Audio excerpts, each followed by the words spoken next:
Hello, Namaste, and Kurumbai, dear viewers.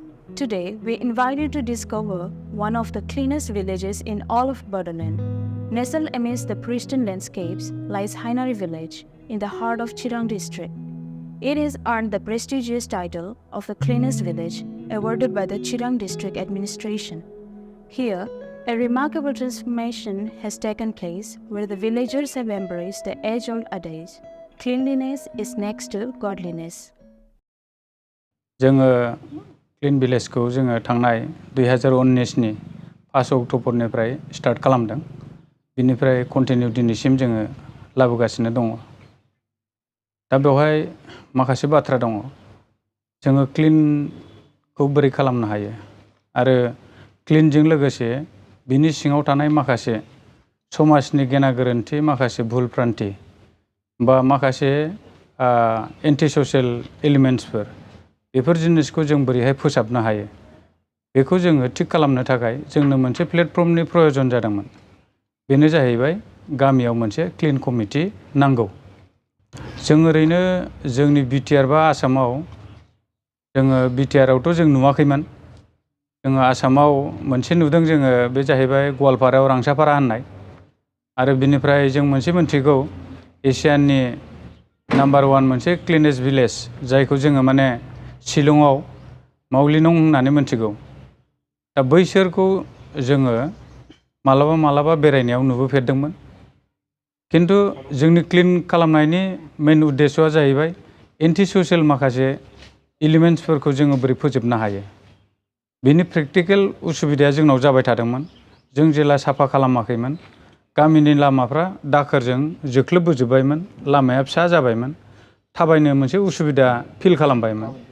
बेफोरबादि उसुबिदाखौ नुनानै जोङो माबा मोनसे खालामनांसिगोन होननानै साब सिखोनजों लोगोसे समाजनि माखासे गेना गोरोन्थिफोरखौ जोङो एसे बोस्रांनोसै होननानै जोङो मोनसे साब सिखोन कमिटि जों दानाय जादों गामियाव। बे हिसाबै 2019 नि 5 अक्ट'बरनिफ्राय जोङो स्टार्ट खालामबोदों। दिनैसिम 4 बोसोर रानिं फैगोन 5 तारिखआव जोङो 4 बोसोर 4 इयार्स कमप्लिट जासिगोन। आरो बेखौ जोङो गामियाव मोनसे सावरायलायनानै जों कमिटि दानायनि उनावहाय मावलांनायनि जि माबा बेखौ जोङो सावरायलायनानै साफ्रोमबो गामिनि गारजेनफोरखौ लानानै, आरो गामियाव जोंनाव बर'ल' नङा, राजबंशी दङ, आरो बेनिफ्राय बिहारि दङ, गुबुन गुबुन सम्प्रदायनि मानसिफोरखौ लानानै जोङो मोनसे कमिटि दादों। बे कमिटियानो जोंना क्लीन कमिटिमोन हायनारिनि। आरो बे कमिटियाव रायलायलायनानै जोङो लामायाव जे जोङो साफा खालामगोन बेखौ जोङो जोंनो गाव गावनो ओंखारनानै मदद होलायलायनानै साफा खालायदों। साफा खालायनायनि उनाव नुबाय मा, जों बावहाय मोनसे प्लेन्टेसन खालायोबा, गार्डेनिं खालायोबा गामिखौ समायना नुगोन। बे हिसाबै जोङो न'खरफ्रोमनिफ्राय माने फुल समायना बिफां जोङो डनेसन होलायलायनानै लामायाव जोङो बिबारखौ गायनाय जादोंमोन। आरो समाज हिसाबै गोबां रोखोमनि न'खरफोर थायो। बेवहाय सोरबाया साख्रि मावनाय, सोरबा बिजनेस मावनाय, सोरबा हाल खेथि खालामनानै जानाय। दा बेवहाय उसुबिदाया ओरैबादि फैदोंमोन जे सोरबाया मोसौ मोसा खानांगौ, जोङो माने बेवहाय फुल गायोबा उसुबिदा फैगोन। आरो सोरबायाबा सानदोंमोन जों हाजिरा मुजिरा मावनानै जानांगौ, जोङो बेखौ मावबाय थानो हानाय नङा। किन्तु सावरायलायनायनि गेजेरजों गासैबो गनायलायनानै उनावहाय मावनानै नुबाय जे गामिया समायनानिफ्राय समायना जाबाय। मानसिफ्रा जोंखौ मोनसे एनकारेज खालामबाय, नोंसोर लांबाय था बेबादि होननानै एनकारेज खालामबाय थानायाव जोङो माने बांसिन उत्साह मोननानै मावबोबाय थानाय जादों। आरो दिनैसिमाव जोंनाव बेबादि समस्या जेबो गैला। कमिटिनिफ्राय बानायनाया ओरैनो जोङो साइन बर्ड बानायदों जे गामियाव हाबग्रा लामा, गामिनि मुंखौ जाहाथे बाहेरानिफ्राय फैयोबा गामिनि नामखौ मोनथिग्रोथों। प्रथमावनो हायनारि गामि होननानै जों साइन बर्ड बानायदों। फारथाम साइडनिफ्राय जों खालामदों। 1 नम्बर गेट, 2 नम्बर गेट आरो 3 नम्बर गेट। जों मोनथाम साइडआव साइनबोर्ड होदों गामिनि एड्रेसा आरो बिनिफ्राय जोङो डास्टबिन बानायदों। डास्टबिना जोङो एसे एनै डनेसन होलायलायनानै डास्टबिनखौ बायनाय जायो। बेखौ रं होनानै साजायनानै लामायाव फज'नाय जायो। आरो बेनिफ्राय माखासे बे डास्टबिन जि फज'नाय बेखौ जों मोनसे पारमानेन्ट शेपआव कंक्रिटनि जों बानायनानै पस्ट बानायदों। बे माने एसे गोबाव जोरगोन आरो बे हिसाबै। आरो बिनि बादै जोङो सप्ताहिक जोङो जेब्लायबो साफा खालामबाय थायो। बायनाय गाज्रि जानाय बिफांफोरखौ जोङो गायस्लायबाय थायो। मथा मथि राजुहुवा भाबैनो जोङो जत्न लाबाय थानाय जायो आरो बेखौ। ओरैनो जोङो बेखौ 2019निफ्राय जेब्ला खामानि मावदोंमोन बेवहाय मोनफा मोननै डिपार्टमेन्टनिफ्राय जोंनिसिम फैनानै सोंफैदोंमोन आरो जोङो मोजाङैनो खोन्थाहरदोंमोन जोङो जेब्लायबो साब सिखोनखौ खालामबाय थागोन होननानै। थिग बेबादिनो बोसोरसेनि उनाव 2020नि 26 जानुवारियाव जोंखौ चिरां डिस्ट्रिक्ट डिसिआ हांख्रायहरनानै जोंनो मोनसे मा होनो बेखौ रिकगनाइज खालामदों बिथांमोनहा। आरो क्लिन भिलेज हिसाबै बिसोर जोंनो मोनसे मानपत्र सार्टिफिकेट जोंनो होदों। जोंबो माखासे बिटिआरनि माखासे पर्टेल निउसफोरखौ जोङो नायो। खिन्थु बे धरननि गुबुन गुबुन जाथि जनगोष्ठीखौ लानानै मोनसे गामि आरो बेबादि गामिखौ साब सिखोन खालामबाय थायो होननाय आं बेबादि नुफेराखै दिनैसिमाव। अबावबा दङबा आं नुयियाव दङब्ला बे आलादा जाहैबाय। खिन्थु आंनि नुनायाव दिनैसिम आं नुवाखै। क्लिनेस्ट खालामनांगौनि थाखाय जोङो गोबां एक्सपिरियेन्सनि प्रयजन जायो आरो बेखौ लांबाय थानो थाखाय मोनसे नियमनि प्रयजन जायो। जोङो 2019 1 तारिख अक्ट'बरनिफ्राय जोङो बोसोरथामनि उनावहाय 2022आव मोनसे कनस्टिटिउसन जों दिहुनदों। बोसोरनै खामानि मावनायनि उनावहाय बोसोरथामाव जों जेसेबां अबिगथा मोनदों बिनि सायावनो जोङो मोनसे कनस्टिटिउसनखौ जोङो बानायदों। नैबे लेखायानो जोंनि गामिनि कनस्टिटिउसन आरो बे लेखा हिसाबै जोङो खामानिखौ मावबाय थायो। जोङो माखासे नियम नितिफोरखौ नैबे कनस्टिटिउसनाव 2022नि आगष्टआव कमप्लिट सेभ खालामनानै जोङो समाजनि मानसिनो जोङो राननानै होबाय।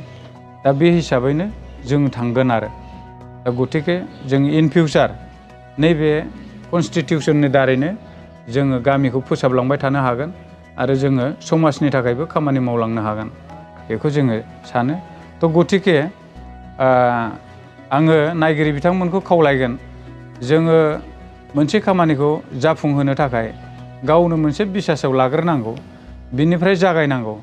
जेब्ला जोङो खामानिखौ मावबाय इन्टारेस्ट लानानै मावोब्ला जों बेखौ जाफुंसारनायखौ मोनो आरो जों बेखौ फोथायनानैनो खावलायदों आङो साफ्रोमबो सचेतन बेक्तिफ्रा दिनै सारा भारतआवनो जिहेतु साब सिखोननि बाथ्राखौ घने घने रायलायबाय थादों। प्रत्येक गामियावनो ओनसोलाव बबेबा मोनसे जायगायाव सोरबाफोर लानो नागिरदोंबा बियो खोब बाख्नायथाव जागोन आरो बियो समाजनि थाखाय निस्सय मोजां खामानि होगोन आं बेखौ आसा खालामो। खुलुमबाय। गिबियावनो आङो सासे हाइनारि क्लिन भिलेज कमिटिनि सेक्रेटारि हिसाबै बेखौनो बुंनो सानो जे जोङो थांनाय 2019नि 5 अक्ट'निफ्राय जों बे हाइनारि क्लिन कमिटिखौ दाजेनदोंमोन। बिनि उननिफ्राय जोङो बे साफा खालामनाय खामानिखौ मावजेनदों आरो बेहाय जोङो मावनानै गोबां कार्ड प्रतिकार्डनि गेजेरजों दिनै सफैदों बेखिनिसिमाव। दा बेखिनि सफैनायनि माखासे सफैनायनि गुदियाव जोंनि माखासे मावथि एबा जोंनि समाजनि दैदेनगिरि बिथांमोननि मदद दं। दा आं बेखिनिखौनो माने बुंनो सानदों जे साफा खालामोब्ला जोङो मोनसेल' दिगाव साफा खालामनाय नङा, जोङो फारफ्रोम दिगखौ नायनानै बे साफायखौ खालामनाय जादों। गिबियावनो जों गामिखौ फोसाबदों, क्लिन खालामदों। जोंनि गामियाव बेरायफैनाय साफ्रोमबो बे माने बेरायफैबाय थानाय मानसिफोरखौ जोङो मोजाङै माने दिथा होयो जाहाथे जोंनि जायगायाव फैनानै जानला मोनला माने आखु दिन्थिया आरो माखासे एन्टि ससियेल जानाय लोंनायनिफ्राय गोजानाव थायो। बेफोरखौ जोङो जेब्लायबो माने नायगिरि बे जोंनाव बेरायफैनाय एबा नायहैनो फैनाय मानसिफोरखौ जोङो खावलायो जाहाथे जोंनाव माने ओरै जोंनाव माखासे नियम निथि दं बेफोरनि सायाव फल' खालामनांगोन बेखौ बुंनानै जोङो माने खावलायनानै बुंनाय जायो आरो जोङो बे टिभिफ्रावबो नुयो नालाय ओमफ्राय ओरै नरेन्द्र मदियाबो एसे इनकारेज खालामनाय बायदि जादों जोंखौ ओमफ्राय बिदिनो जोङो बयबो गामिनि ज' जानानै रायलायलायनानै बे खामानिखौ जों आखायाव लादों जाहाथे जोंनि गामिया परिस्कार परिचन्न जायो बेखौनो जोङो सानलायनानै मोनसे कमिटि दालायनानै जोङो आलदा कमिटि दालायनानै बिबान होलायनानै बे खामानिखौ मावदों आरो जोंनि थांखियाथ' जोङो बहुद मोजांखौनो सानदोंमोन आरो नेक्स्ट फैगौ जेनेरेसनफ्राबो जाहाथे जोंजों लोगोसे सोलोंलांबाय थायो जों बिसोरखौ इनकारेज खालामदों जोङो प्रत्येक सानडेआवनो जोङो गामिनि प्रत्येक न'खरनिफ्राय साफा साफा लिंहरनानै जोङो फुंनि 8टानिफ्राय साफाय अभियान खालामो गामिखौ सिबो बबेबा बिफां लाइफां दालाइफोर गानायफोरखौ जोङो फोसाबो बबावबाफोर बिफां थैनायफोरखौ जोङो फुनानै बाहाय गोदान बिफां गायो बिदिनो जोङो मोजां खालामनो सानगासिनो दं आरो खालामगासिनोबो दङ बाहाय जोङो बाहेरानिफ्राय फैनानै बिदिनो ड्राग्स जानाय सिगारेट सोबनाय जौ लोंनाय थांखु जानाय जोंनि गामियाव जाहाथे जानो हाया जोङो बेखौबो नोजोर होदों गामिनि रायजो राजाफ्राबो बयखौबो जों सहाय खालामलायनानै बे जिनिसखौ जोङो होबथानायनि थाखाय बेब'स्था खालामदों आरो जोङो दा बयबो जोंनि रायजो राजा जोंनि आसामनि हक बिटिआरनि हक इन्डियानि हक रायजो राजाफोर जोङो हेल्प मोनोबा आरो गभर्नमेन्टनिफ्राय जोङो हेल्प मोनोबा जोङो जिखिनि मावदों बिनि हयथ' 5 गुन जोङो साबसिन खामानि मावनानै दिन्थिलांनो हागोनखौ जोङो आसा खालामदों।